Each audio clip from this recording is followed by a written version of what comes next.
Hello everybody, this is Sodhi from CAAN Wings Consultants Private Limited. I know I missed seeing you this Friday. I've actually decided to do 2 video sessions in a month and of course be with you as and when any important updates are available. So I'm here with you today with some very exciting news. We've just had a visa grant for subclass 190 this morning.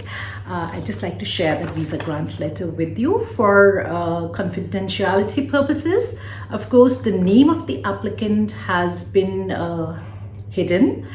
As you can see, this applicant has been granted the visa today, that is the 19th of April 2021, and the applicant has been given time until 19 April 2022 to make his initial entry to Australia. That means he's got 1 full year to enter Australia.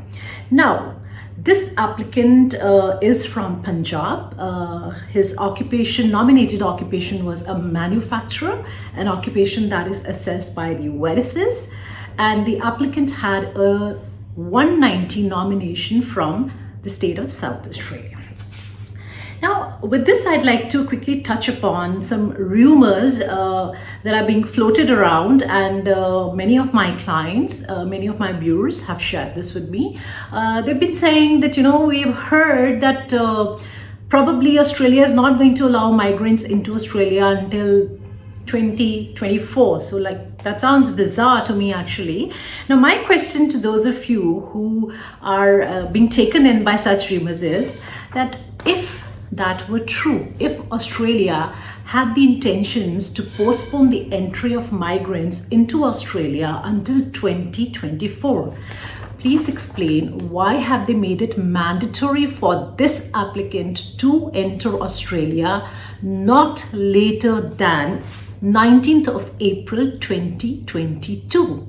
So this is something for you to think about. I firmly reject all such rumors, and I believe that the Australian Immigration Department is very consistently working on finalizing the visa applications. Yes, and the nominations for offshore applicants will also be in place. And sorry, before I go ahead, I'd like to clarify here, this is an offshore visa. This is not an onshore grant. This is an offshore visa with the applicant in India sitting in Punjab right now, and he's now got his visa to migrate to Australia.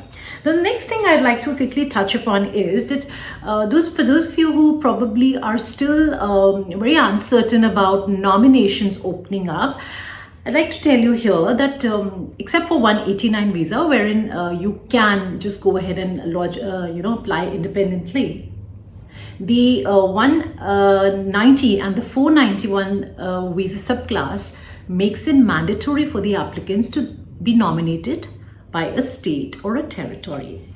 And therefore, all the occupations that fall under the STSOL or the ROL list have to route their applications through nominations. So my question to those who are probably giving into these rumors is that if nominations were not to open up for offshore migrants in the near future, why are all the skills assessment bodies in Australia continuing to accept, process and decide applications for skills assessment for occupations that are listed on the STSOL and the ROL, which clearly means that these people will need to be nominated before they're able to apply for a visa?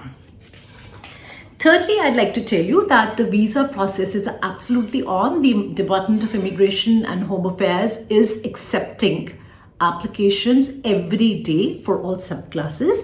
And I'd like to also end this video with a bit of advice here, that you need to look at it that the Department of Home Affairs, the skills assessment bodies and the state nomination bodies work in synchronization with one another. They are not working independently, going their own ways. So when these skills assessment bodies are accepting applications for occupations, processing and deciding on the applications, the state nominations are bound to list those occupations, bound to nominate those occupations in time to come. And of course, the DHA understands that these occupations are in a lot of demand in Australia, and therefore they need people with the kind of skill set, and they will be processing the applications as well. So this is it. I'd like to again insist that for those of you who've been waiting for I do not know what, please get started with your skills assessment, because once you have your skills assessments available, you will be ready for the offshore nominations that will open up. And once they open up, you need to have a positive skills assessment. So please do get in touch with your CVs on 78498 78498, or email us on enquiries@caanwings.com. That is ENQUIRIES at Caanwings, CAANWINGS.com. We'll be happy to look at your updated CVs. Please do not forget to mention your date of birth, and I'll be happy to get back to you with a free assessment on your eligibility. So until next time, bye-bye and take care.